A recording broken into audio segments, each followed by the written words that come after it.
Oke, kita masuk ke materi yang pertama ya, yaitu Yesus ditolak di Nazaret. Nah, materi ini akan saya bawakan. Ini kisah ini sebenarnya cukup populer ya, bagaimana Tuhan Yesus itu dia kembali ke Nazaret, ke tempat asalnya. Kemudian di sana dia mengajar di rumah ibadat. Orang awalnya kagum, takjub, membenarkan apa yang Yesus sampaikan, begitu ya. Kemudian muncullah suatu pertanyaan, loh dia kan anak Yusuf, dia kan tukang kayu, dia kan anak tukang kayu, dia anak Maria, saudara-saudaranya ada sama kita. Disitulah yang menjadi dasar akhirnya orang-orang Nazaret menolak Yesus. Dan Yesus hanya berkata seorang nabi dihormati di mana-mana kecuali tempat asalnya, di antara kaum keluarga dan di rumahnya. Kemudian tidak banyak mujizat, bahkan dalam Injil Matius dikatakan tidak ada, dalam Injil Markus ya, tidak dapat mengadakan satu mujizat pun di Nazaret. Sangat disayangkan ya. Nah, kisah ini dicatat dalam tiga Injil, Matius, Markus, dan Lukas, walaupun dengan detail yang mungkin agak sedikit berbeda dengan sudut pandangnya masing-masing. Tapi ini sangat menarik, gitu ya. Nah, Injil Matius dan Injil Markus itu isinya mirip-mirip, mirip-mirip sekali.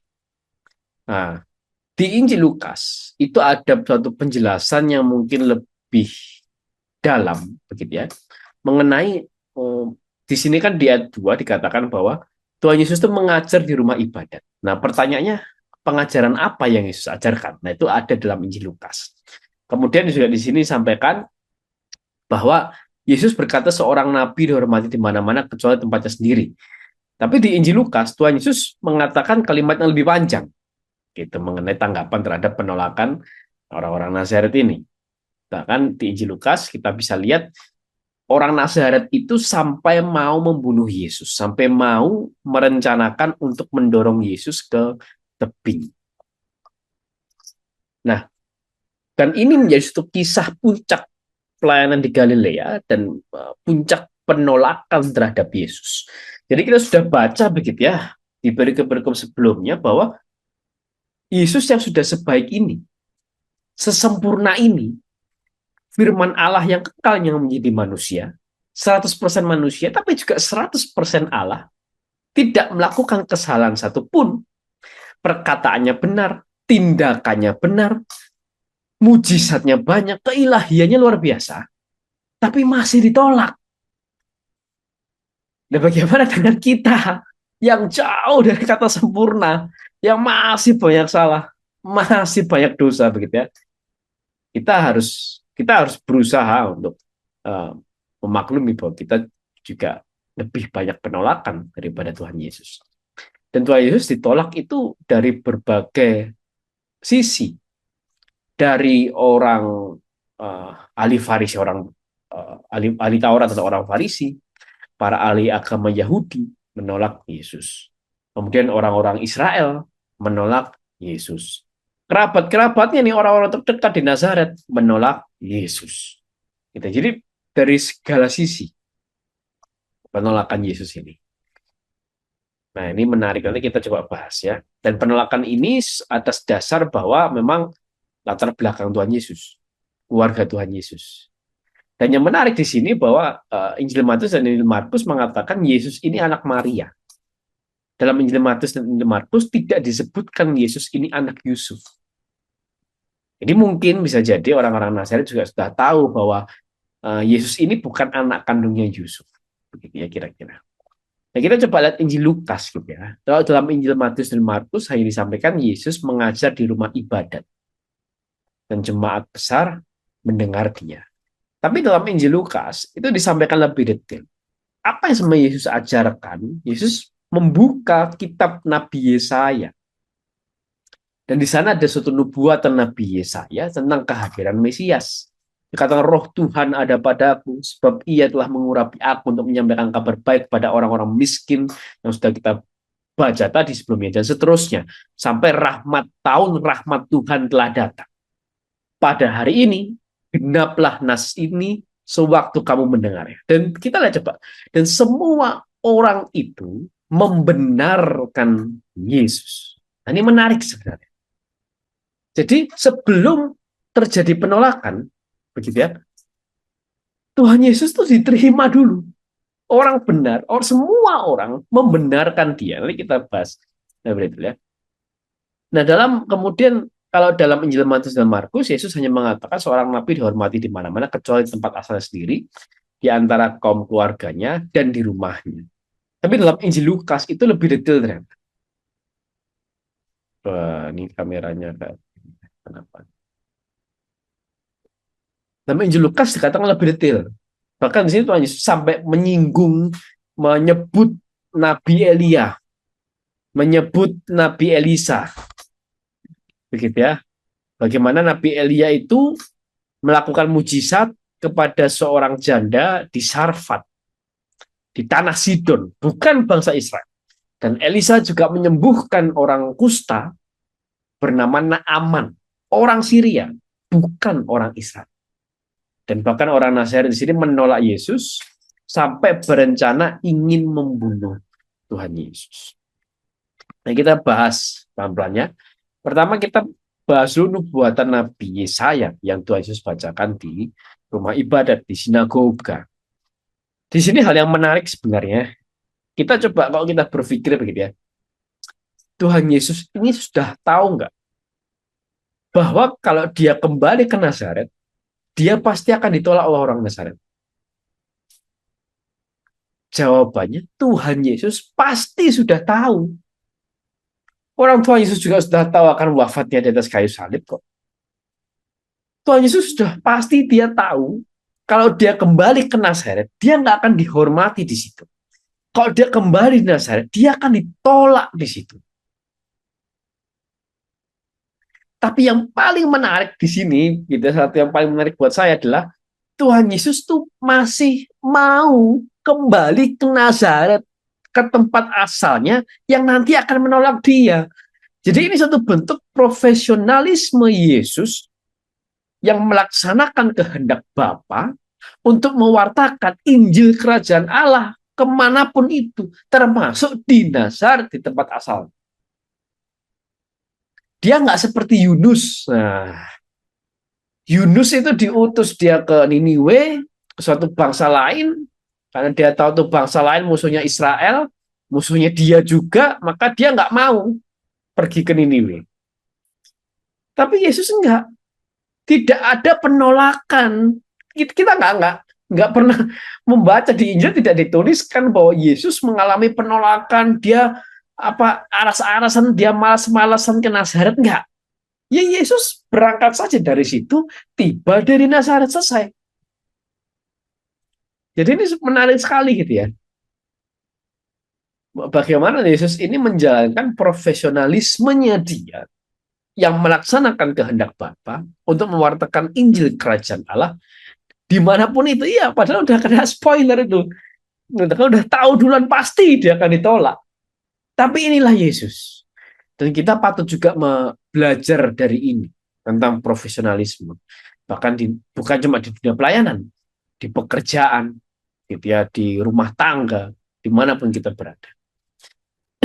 Dan ini juga agar tidak menjadi satu batu sandungan bahwa orang Nazaret mengatakan, wah ini Yesus nggak ke Nazaret ini, maka kita nggak percaya dan seterusnya. Begitu.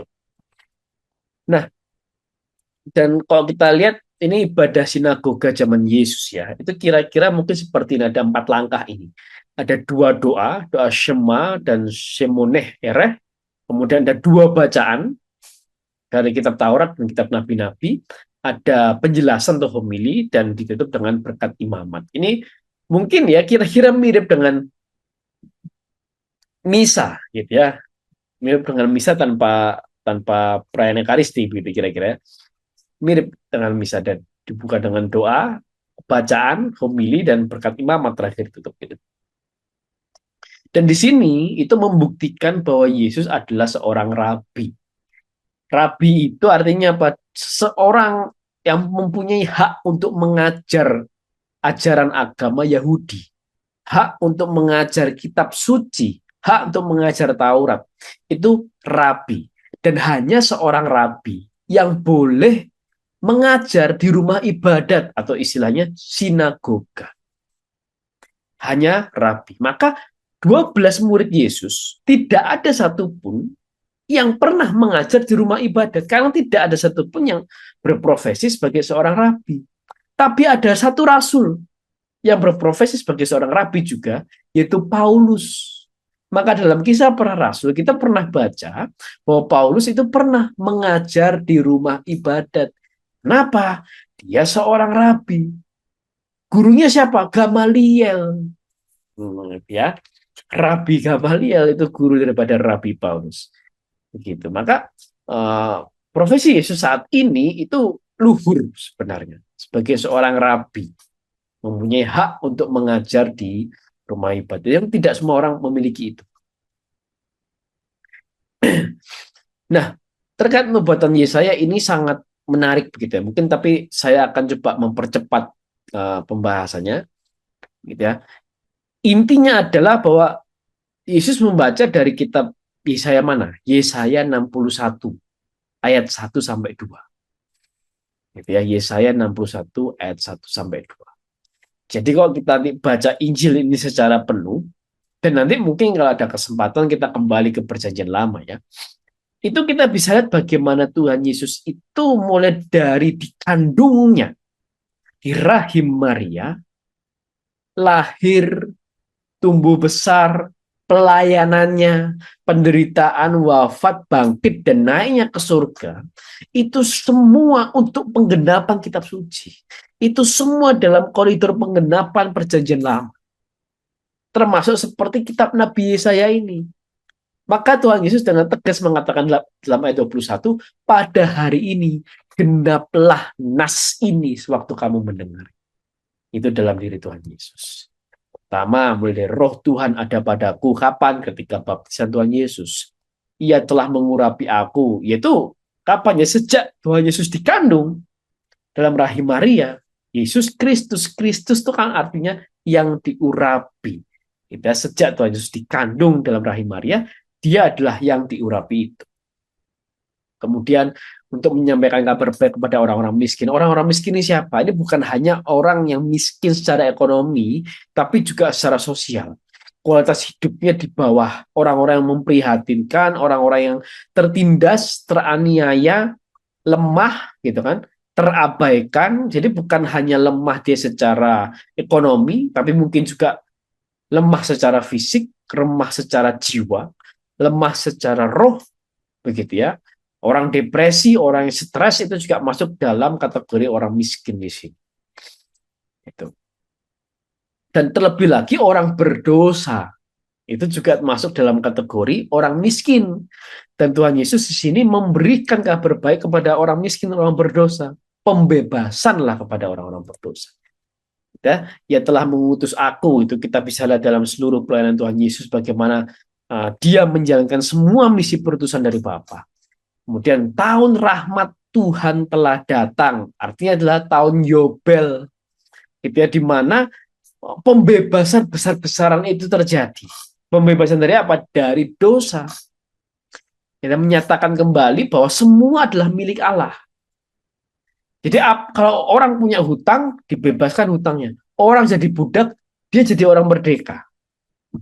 Begitu ya. Karena semua manusia milik Allah, semua harta milik Allah dan akan kembali kepada Allah. Nah, itu maknanya demikian. Jadi Tuhan Yesus Kristus menggenapi nubuatan Nabi Yesaya, Yesaya 61 ayat 1 sampai 2, dari sejak ia dikandung, pembaptisannya, pelayanannya kepada orang lemah, perintah perutusan darinya kepada semua orang pilihan.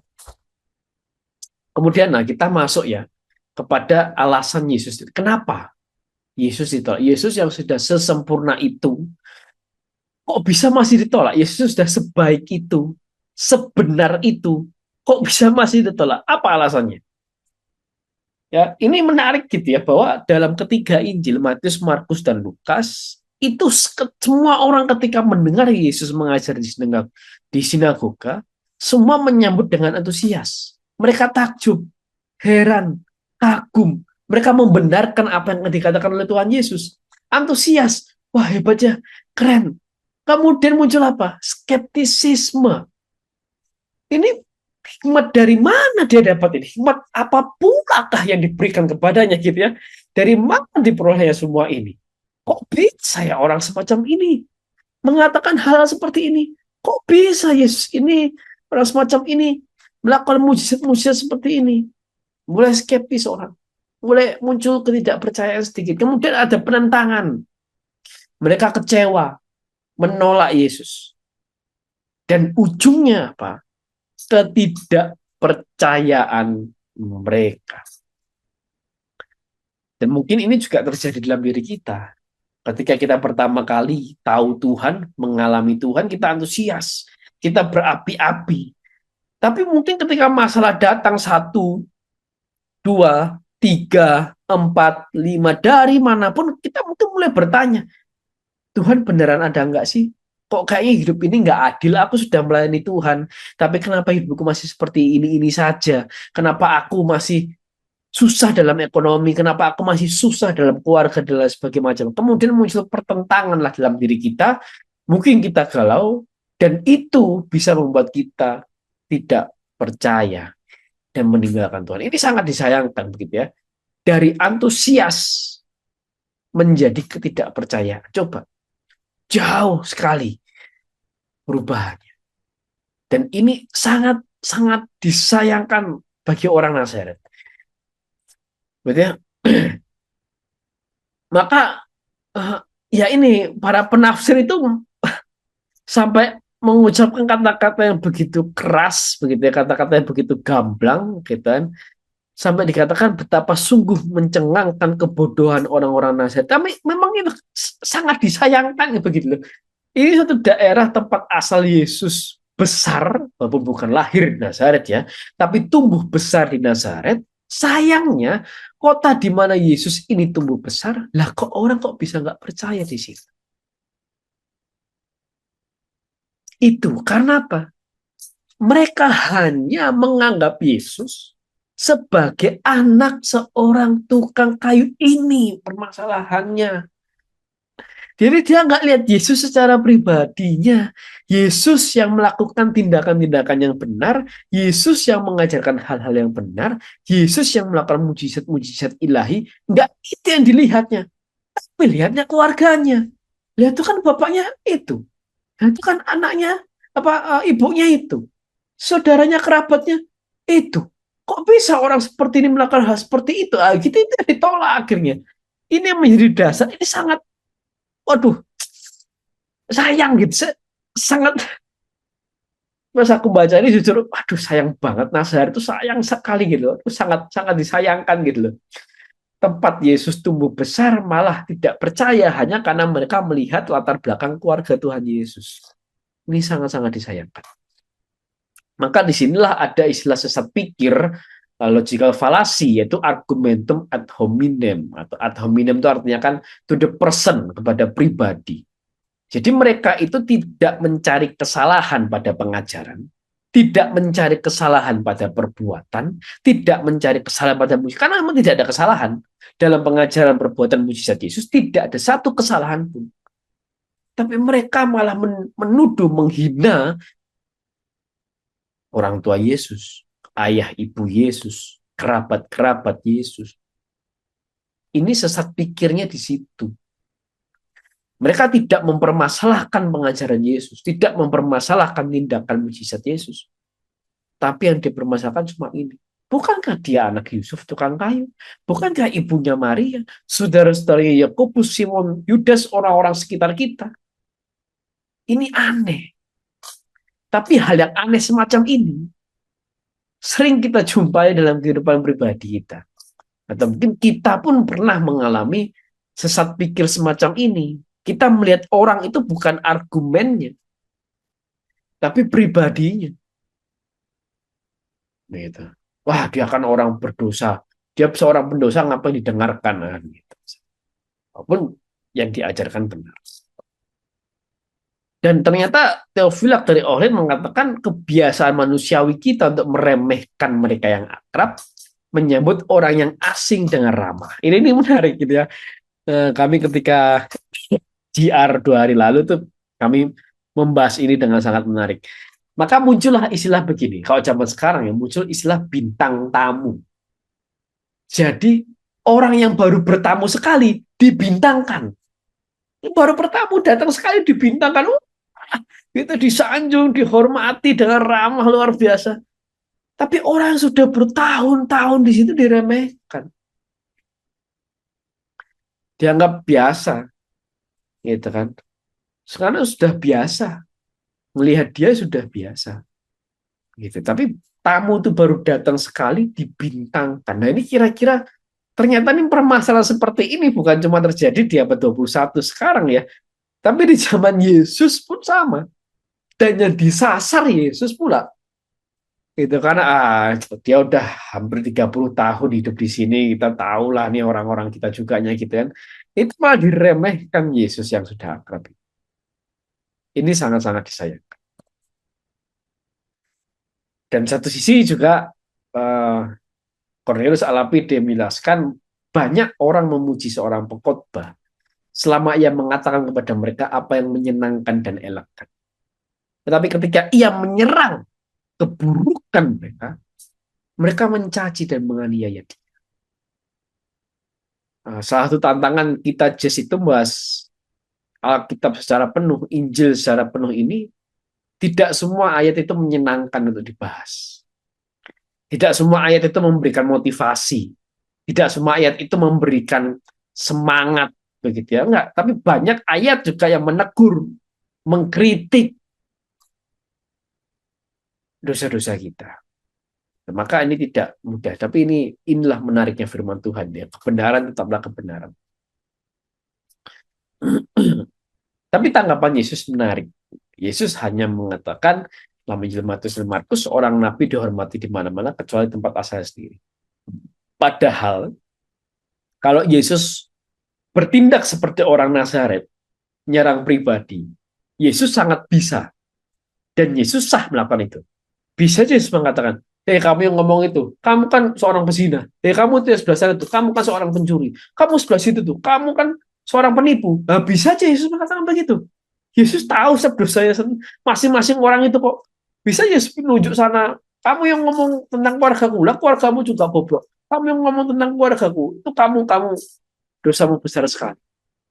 Yesus bisa saja dan sebagai Tuhan dia sah-sah saja mengatakan hal demikian. Tapi kan tidak. Nah ini. Yesus tidak melakukan itu. Yesus tetap menanggapi dengan penuh kerendahan hati, dengan penuh kelembutan, begitu ya. Sekalipun juga ada teguran waktu kita baca dalam Injil Lukas. Jadi mereka tidak mencari kesalahan pada pengajarnya, tetapi menolaknya karena keturunannya. Kebiasaan manusiawi kita untuk meremehkan orang yang dekat, tetapi menyambut orang asing dengan ramah dan memuji pengkhotbah yang menyenangkan dan elegan, namun tersinggung kepada mereka yang mengkritik kita. Kemudian makna Yesus tertolak. Ternyata penolakan Yesus ini ada makna tersembunyi. Ini sangat menarik menurut saya. Bagian ini ya. Pertama adalah begini, ketika dikatakan bahwa Yesus kembali, Yesus tiba di tempat asalnya, kata tempat asal itu patris dalam bahasa Yunani ya, patris yang artinya adalah tanah air. Maka ini sebagai suatu gambar bagaimana Yesus itu pada akhirnya akan ditolak oleh orang-orang Yahudi. Itu. Jadi bukan cuma orang Nazaret yang akan menolak Yesus, tapi juga orang-orang Yahudi. Ini mulai dari zaman bapak-bapak gereja sudah mengatakan ini. Sampai abad ke-21 sekarang, masih banyak, mayoritas orang Yahudi menolak Yesus. Itu ya. Jadi ini satu gambaran di masa depan. Dan ini juga menjadi suatu fase baru ke-12 murid Yesus. Kenapa? Karena kalau kita baca dalam Injil Markus gitu ya. Markus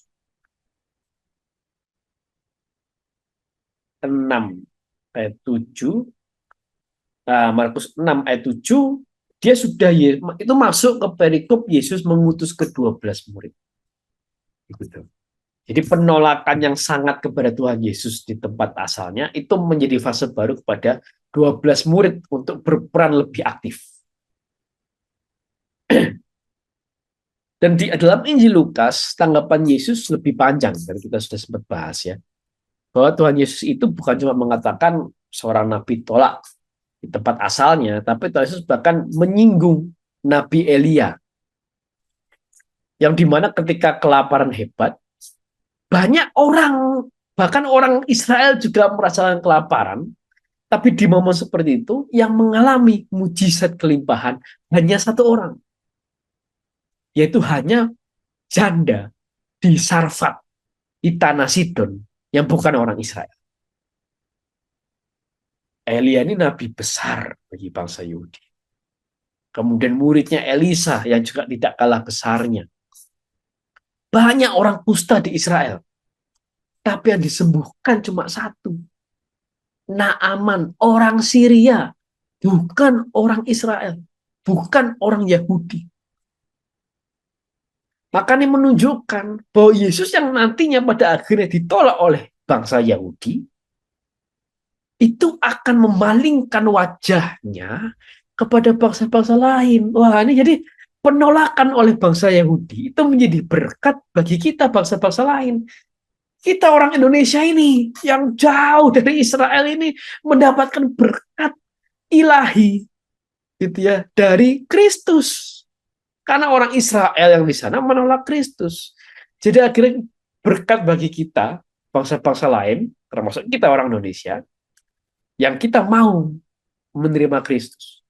Dan ini menunjukkan bahwa bangsa-bangsa kafir, bangsa-bangsa non-Yahudi, pada akhirnya lebih mudah menerima Kristus daripada bangsanya sendiri, daripada bangsa Yahudi sendiri.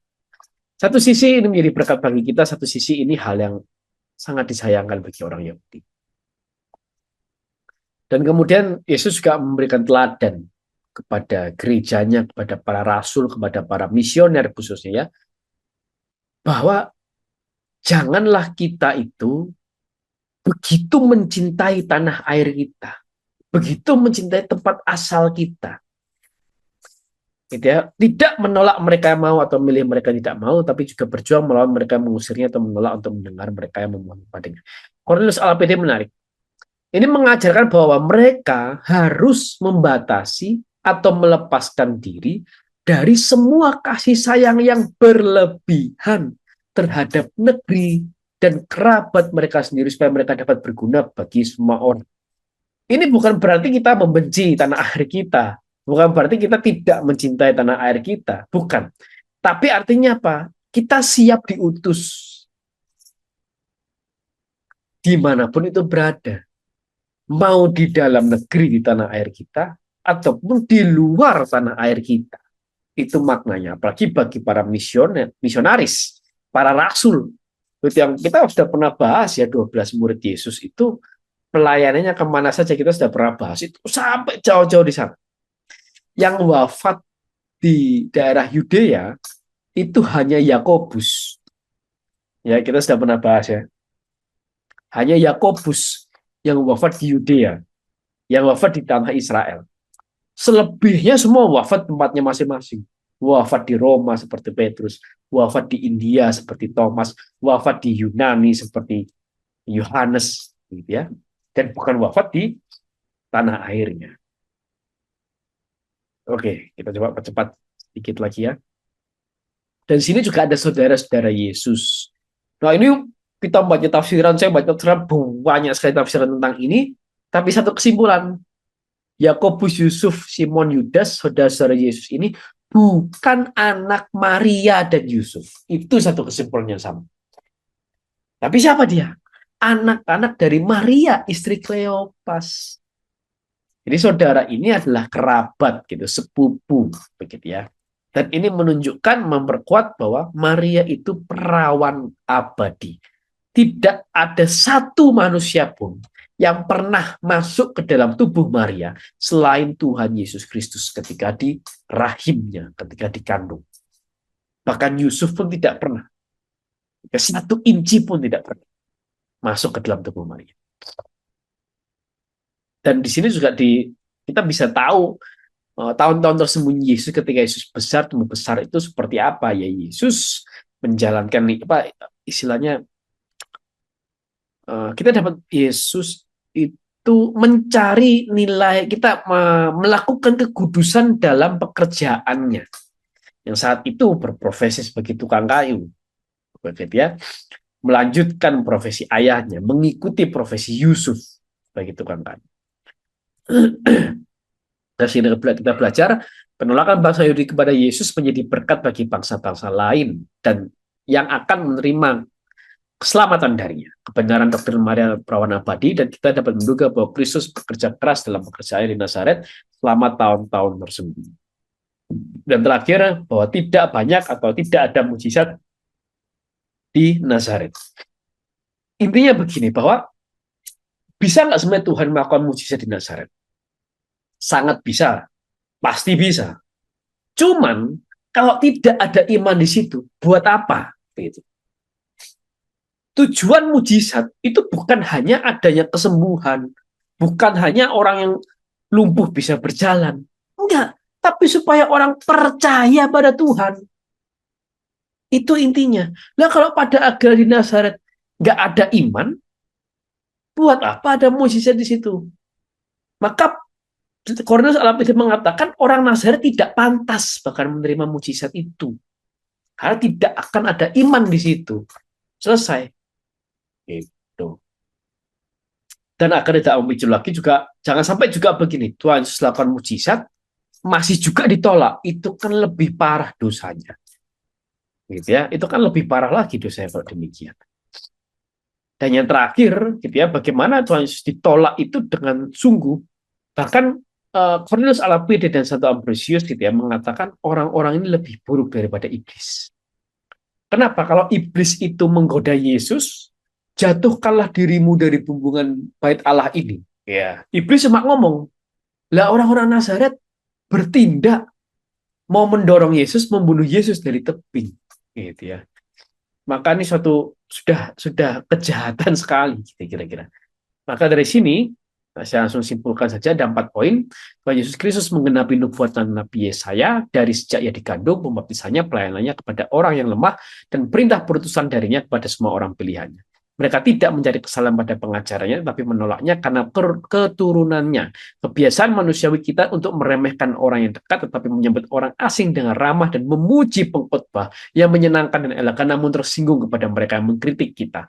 Penolakan bangsa Yahudi kepada Yesus menjadi berkat bagi bangsa-bangsa lain yang akan menerima keselamatan darinya. Kebenaran doktrin Maria perawan abadi, dan kita juga belajar, kita dapat menduga bahwa Kristus bekerja keras dalam pekerjaan di Nazaret selama tahun-tahun tersebut. Dan mujizat adalah tanggapan terhadap iman agar tidak memicu ketidakpercayaan lebih lanjut sehingga memperberat hukum. Orang-orang yang ingin membunuh Yesus ini dikatakan lebih buruk daripada iblis, gitu ya. Namun Yesus bisa dengan mudah lolos dari hal ini. Dia lolos dengan cara dia berjalan saja di tengah-tengah orang itu. Dan ini menunjukkan keilahian Yesus.